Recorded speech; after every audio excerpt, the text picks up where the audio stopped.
The narrator would like to express that any views expressed within this text are not his own, and that any unfortunate words are not of his own choosing. And some he will in fact not be saying at all. However, this is a good one, I would think. And now, One Take Lovecraft presents The Picture in the House by H.P. Lovecraft. Searchers after horror haunt strange, far places. For them are the catacombs of Ptolemais and the carven mausolea of the nightmare countries. They climb to the moonlit towers of ruined Rhind castles, and falter down black cobwebbed steps beneath the scattered stones of forgotten cities in Asia. The haunted wood and the desolate mountain are their shrines, and they linger around the sinister monoliths on uninhabited islands. But the true epicure and the terrible, to whom a new thrill of unutterable ghastliness is the chief end and justification of existence, esteems most of all the ancient, lonely farmhouses of backwoods New England, for there the dark elements of strength, solitude, grotesqueness, and ignorance combine to form the perfection of the hideous. Most horrible of all sights are the little unpainted wooden houses remote from traveled ways, usually squatted upon some damp, grassy slope or leaning against some gigantic outcropping of rock. 200 years and more they have leaned or squatted there, while the vines have crawled and the trees have swelled and spread. They are almost hidden now in lawless luxuriances of green and garden shrouds of shadow. But the small paned windows still stare shockingly, as if blinking through a lethal stupor, which wards off madness by dulling the memory of unutterable things. In such houses have dwelt generations of strange people whose like the world has never seen, seized with a gloomy and fanatical belief which exiled them from their kind. Their ancestors sought the wilderness for freedom. There, the scions of a conquering race indeed flourished free from the restrictions of their fellows, but cowered in an appalling slavery to the dismal phantasms of their own minds. Divorced from the enlightenment of civilization, the strength of these Puritans turned into singular channels, and in their isolation, morbid self-repression, and struggle for life with relentless nature, there came to them dark, furtive traits from the prehistoric depths of their cold northern heritage. By necessity practical, and by philosophy stern, these folk were not beautiful in their sins. Erring as all mortals must, they were forced by their rigid code to seek concealment above all else, so that they came to use less and less taste in what they concealed. Only the silent, sleepy, staring houses in the backwoods can tell all that has lain hidden since the early days, and they are not communicative, being loath to shake off the drowsiness which helps them forget. Sometimes one feels that it would be merciful to tear down these houses, for they must often dream. It was to a time-battered edifice of this description that I was driven one afternoon in November, 1896, by a rain of such chilling copiousness that any shelter was preferable to exposure. I had been traveling for some time amongst the people of the Miskatonic Valley in quest of certain genealogical data, and from the remote, devious, and problematical nature of my course, had deemed it convenient to employ a bicycle, despite the lateness of the season. Now I found myself upon an apparently abandoned road, which I had chosen as the shortest cut to Arkham, overtaken by the storm at a point far from any town, and confronted with no refuge save the antique and repellent wooden building, which blinked with bleared windows, from between two huge leafless elms near the foot of a rocky hill. Distant though it was from the remnant of a road, the house nonetheless impressed me unfavoringly the very moment I espied it. Honest, wholesome structures do not stare at travelers so slyly and hauntingly, and in my genealogical researches I had encountered legends of a century before which biased me against places of the kind. Yet the force of the elements was such as to overcome my scruples, and I did not hesitate to wheel my machine up the weedy rise to the closed door, which seemed at once so suggestive and secretive. I had somehow taken it for granted that the house was abandoned. Yet, as I approached it, I was not so sure, for though the walks were indeed overgrown with weeds, they seemed to retain their nature a little too well to argue complete desertion. Therefore, instead of trying the door, I knocked, feeling as I did so a trepidation I could scarcely explain. As I waited on the rough, mossy rock which served as a doorstep, I glanced at the neighboring windows and the panes of the transom above me, and noticed that although old, rattling, and almost opaque with dirt, they were not broken. The building, then, must still be inhabited, despite its isolation and general neglect. However, my rapping evoked no response, so after repeating the summons, I tried the rusty latch, and found the door unfastened. Inside was a little vestibule, with walls from which the plaster was falling, and through the doorway came a faint but peculiarly hateful odor. I entered, carrying my bicycle, and closed the door behind me. Ahead rose a narrow staircase, flanked by a small door probably leading to the cellar, while to the left and right were closed doors leading to rooms on the ground floor.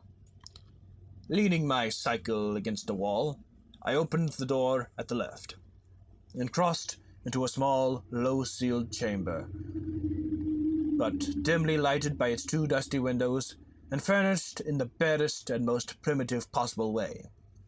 It appeared to be a kind of sitting room, for it had a table and several chairs, and an immense fireplace above which ticked an antique clock on the mantel. Books and papers were very few, and in the prevailing gloom I could not readily discern the titles. What interested me was the uniform air of archaism as displayed in every visible detail. Most of the houses of the region I had found rich in relics of the past, but here the antiquity was curiously complete, for in all the room I could not discover a single article of definitely post-revolutionary date. Had the furnishings been less humble, the place would have been a collector's paradise. As I surveyed this quaint apartment, I felt an increase in that aversion first excited by the bleak exterior of the house. Just what it was that I feared or loathed, I could by no means define, but something in the whole atmosphere seemed redolent of unhallowed age, of unpleasant crudeness, and of secrets which should be forgotten. I felt disinclined to sit down, and wandered about examining the various articles which I had noticed. The first object of my curiosity was a book of medium size lying upon the table, and presenting such an antediluvian aspect that I marveled at beholding it outside a museum or library. It was bound in leather with metal fittings, and was in an excellent state of preservation, being altogether an unusual sort of volume to encounter in a mode so lowly. When I opened it to the title page, my wonder grew even greater, for it proved to be nothing less rare than Pigafetta's account of the Congo region, written in Latin from the notes of the sailor Lopez, and printed at Frankfort in 1598. I had often heard of this work, with its curious illustrations by the brothers de Bry, hence for a moment forgot my uneasiness and my desire to turn the pages before me. The engravings were indeed interesting, drawn wholly from imagination and careless descriptions, and represented Negroes with white skins and Caucasian features. Nor would I soon have closed the book had not an exceedingly trivial circumstance upset my tired nerves and revived my sensation of disquiet. What annoyed me was merely the persistent way in which the volume tended to fall open of itself at plate 12, which represented in gruesome detail a butcher's shop of the cannibal Enriquez. I experienced some shame at my susceptibility to so slight a thing, but the drawing nevertheless disturbed me, especially in connection with some adjacent passages descriptive of Anzique gastronomy. I had turned to a neighboring shelf, and was examining its meager literary contents, an 18th century Bible, a Pilgrim's Progress of like period, illustrated with grotesque woodcuts, and printed by the almanac maker Isaiah Thomas, the rotting bulk of Cotton Mather's Magnalia Christi Americana, and a few other books of evidently equal age, when my attention was aroused by the unmistakable sound of walking in the room overhead. At first astonished and startled, considering the lack of response to my recent knocking at the door, I immediately afterward concluded that the walker had just awakened from a sound sleep, and listened with less surprise as the footsteps sounded on the creaking stairs.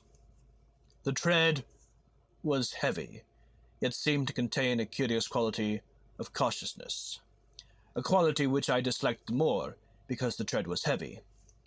When I had entered the room, I had shut the door behind me.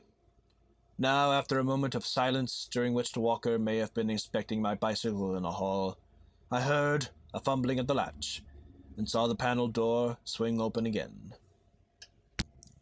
In the doorway stood a person of such singular appearance that I should have exclaimed aloud but for the restraints of good breeding. Old, white-bearded, and ragged, my host possessed a countenance and physique which inspired equal wonder and respect. His height could not have been less than 6 feet, and despite a general air of age and poverty, he was stout and powerful in proportion. His face, almost hidden by a long beard which grew high on the cheeks, seemed abnormally ruddy and less wrinkled than one might expect, while over a high forehead fell a shock of white hair little thinned by the years. His blue eyes, though a trifle bloodshot, seemed inexplicably keen and burning, but for his horrible unkemptness, the man would have been as distinguished-looking as he was impressive. The unkemptness, however, made him offensive despite his face and figure. Of what his clothing consisted, I could hardly tell, for it seemed to me no more than a mass of tatters surmounting a pair of high, heavy boots, and his lack of cleanliness surpassed description. The appearance of the man, and the instinctive fear he inspired, prepared me for something like enmity, so that I almost shuddered through surprise and a sense of uncanny incongruity when he motioned me to a chair and addressed me in a thin, weak voice, full of fawning respect and ingratiating hospitality. His speech was very curious, an extreme form of Yankee dialect I had thought long extinct, and I studied it closely as he sat down opposite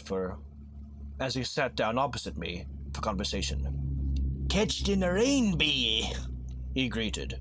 "Glad ye was nigh the house then, and had the sense to come right in. I calculate I was asleep, or else I'd have heard ye. I ain't as young as I used to be, and I need a powerful sight of naps nowadays. Travelling fur. I ain't seen many folks along this road since they took off the Arkham stage." I replied that I was going to Arkham, and apologized for my rude entry into his domicile, whereupon he continued, "Glad to see you, young sir. New faces is scarce round here, and I ain't got much to cheer me up these days. Guess ye hail from Boston, don't ye? I ain't never been thar, but I can tell a town man when I see him. We had one for district schoolmaster in '84. But he quit Suddenton. No one never heard on him since." Here the old man lapsed into a kind of chuckle, and made no explanation when I questioned him. He seemed to be in an aboundingly good humor, yet to possess those eccentricities which one might guess from his grooming. For some time he rambled on with an almost feverish geniality, when it struck me to ask him how he came by so rare a book as Pigafetta's Regnum Cogno. The effect of the volume had not left me, and I felt a certain hesitancy in speaking of it. But curiosity overmastered all the vague fears which had steadily accumulated since my first glimpse of the house. To my relief, the question did not seem an awkward one, for the old man answered freely and volubly. "Oh, that Africky book. Captain Ebenezer Holt traded me that in '68. Him as was killed in the war." Something about the name of Ebenezer Holt caused me to look up sharply. I had encountered it in my genealogical work, but not in any record since the Revolution. I wondered if my host could help me in the task at which I was laboring, and resolved to ask him about it later on. He continued. "Ebenezer was on a Salem merchantman for years, and picked up a sight of queer stuff in every part. He got this in London, I guess. He used to like to buy things at the shops. I was up to his house, sunk on the hill, trading horses, and I see his book. I relished the pictures, so he gave it in on a swap. 'Tis a queer book here. Leave me get on my spectacles." The old man fumbled among his rags, producing a pair of dirty and amazingly antique glasses, with small octagonal lenses and steel bows. Donning these, he reached for the volume on the table and turned the pages lovingly. "Ebenezer could read a little of this. 'Tis Latin, but I can't. He had 2 or 3 schoolmasters read me a bit, and Parson Clark, him they say got drowned in the pond. Can you make anything out in it?" I told him that I could, and translated for his benefit a paragraph near the beginning. If I erred, he was not scholar enough to correct me, for he seemed childishly pleased at my English version. His proximity was becoming rather obnoxious, yet I saw no way to escape without offending him. I was amused at the childish fondness of this ignorant old man for the pictures in a book he could not read, and wondered how much better he could read the few books in English which adorned the room. This revelation of simplicity removed much of the ill-defined apprehension I had felt, and I smiled as my host rambled on.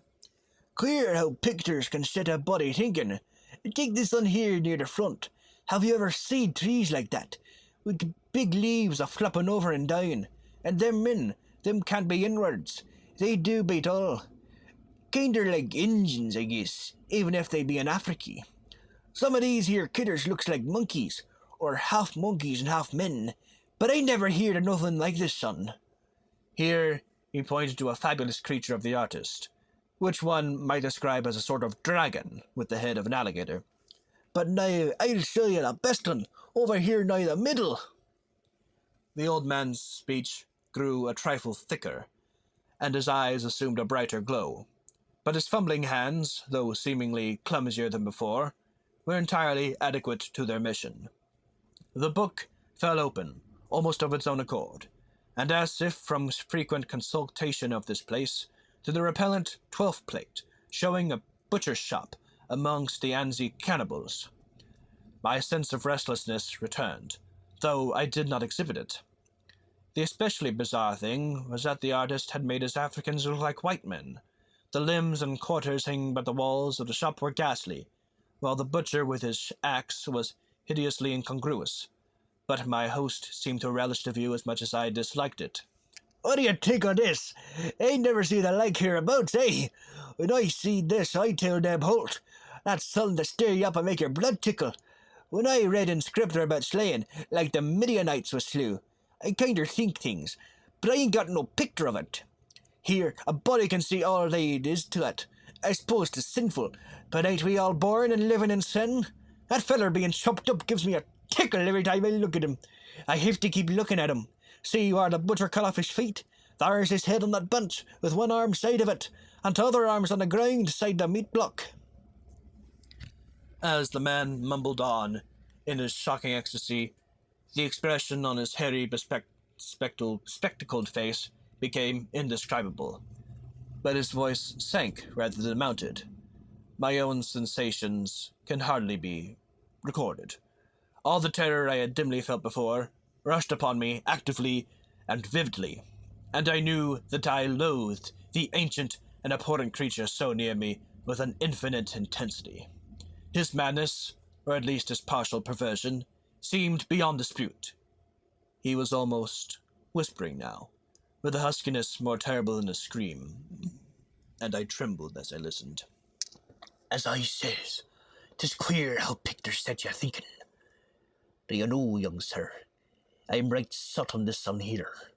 Arter I got the book of Abe, I used to look at it a lot, especially when I hear the Parson Clark rant o' Sundays in his big week. Und I tried something funny. Hey, young sir, don't get scared. All I done was to look at the picture afore I killed the sheep for market. Killing sheep was kinder more fun after looking at it. The tone of the old man now sank very low, sometimes becoming so faint that his words were hardly audible.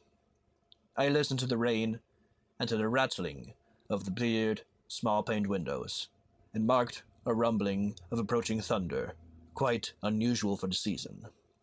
Once, a terrific flash and peal shook the frail house to its foundations, but the whisperer seemed not to notice it. Killing sheep was kinder more fun, but you know, 'twa'n't quite satisfying. Queer how a craving gets a hold on ye. As you love the Almighty, young man, don't tell nobody, but I swear to God, that picture began to make me hungry for victuals I couldn't raise nor buy. Here, sit still, what's ailing ye? I didn't do nothing. Only, I wonder how it would be if I did. They say meat makes blood and flesh, and gives you new life. So I wondered, it wouldn't make a man live longer and longer if it was more like the same. But the whisperer never continued. The interruption was not produced by my fright, nor by the rapidly increasing storm amidst whose fury I was presently to open my eyes on the smoky solitude of blackened ruins. It was produced by a very simple, though somewhat unusual happening. The open book lay flat between us, with the picture staring impulsively upward, as the old man whispered the words, "More the same." A tiny, spattering impact was heard, and something showed on the yellowed paper of the upturned volume. I thought of the rain and of a leaky roof, but rain is not red. On the butcher's shop of the Anzique cannibals, a small red spattering glistened picturesquely, lending vividness to the horror of the engraving. The old man saw it, and stopped whispering even before my expression of horror made it necessary. Saw it, and glanced quickly toward the floor of the room he had left an hour before. I followed his glance, and beheld, just above us on the loose plaster of the ancient ceiling, a large, irregular spot of wet crimson, which seemed to spread even as I viewed it. I did not shriek or move, but merely shut my eyes.